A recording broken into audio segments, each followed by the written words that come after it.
Salut, j'espère que tu vas bien. Aujourd'hui, on va voir les propriétés des nombres.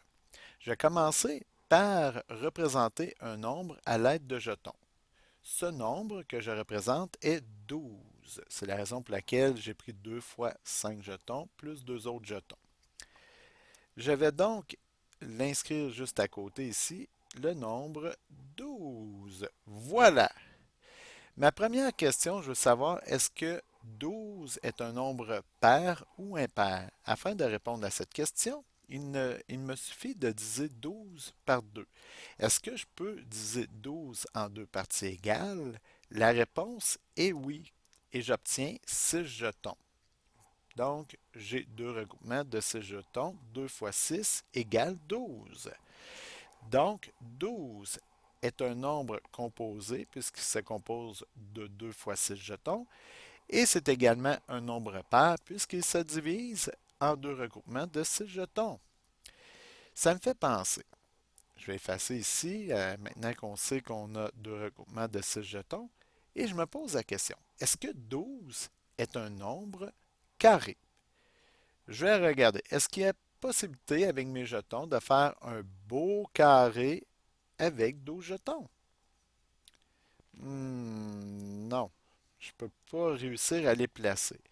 Donc, 12 n'est pas un nombre carré, puisque je ne peux pas placer mes jetons en position de carré.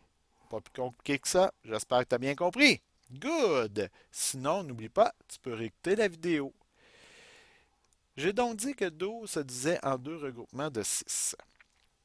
Donc ici, j'ai mes deux regroupements de 6.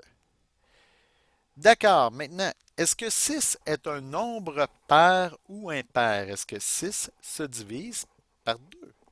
La réponse est oui, monsieur. Vous voyez, ici, je peux faire des regroupements de 3 jetons. Deux regroupements de 3 jetons. Autrement dit, 2 fois 3 jetons égale 6 jetons. Ou encore, on pourrait dire que 6 divisé en deux regroupements me donne 3 jetons par regroupement.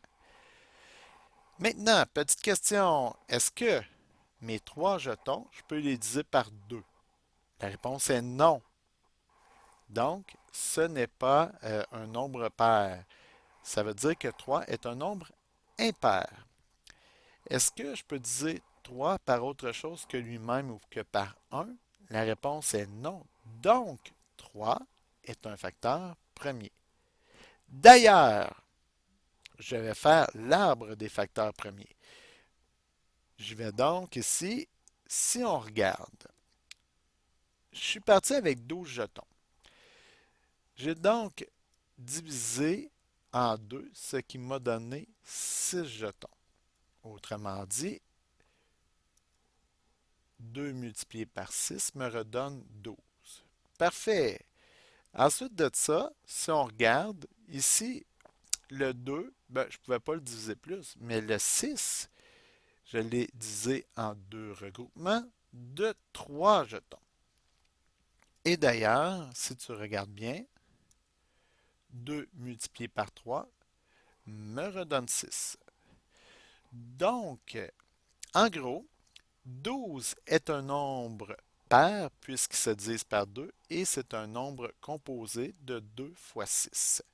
6 est un nombre pair puisqu'il se divise par 2 et il est composé de 2 et 3. 6 est également un nombre composé. Et les facteurs de 12, donc les facteurs premiers de 12, je vais les écrire en bas, sont 2 fois 2 fois 3.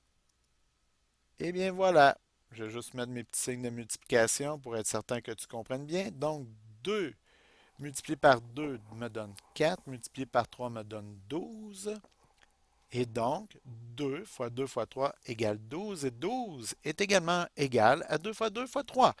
Et bien là-dessus, je te remercie beaucoup et passe une agréable journée.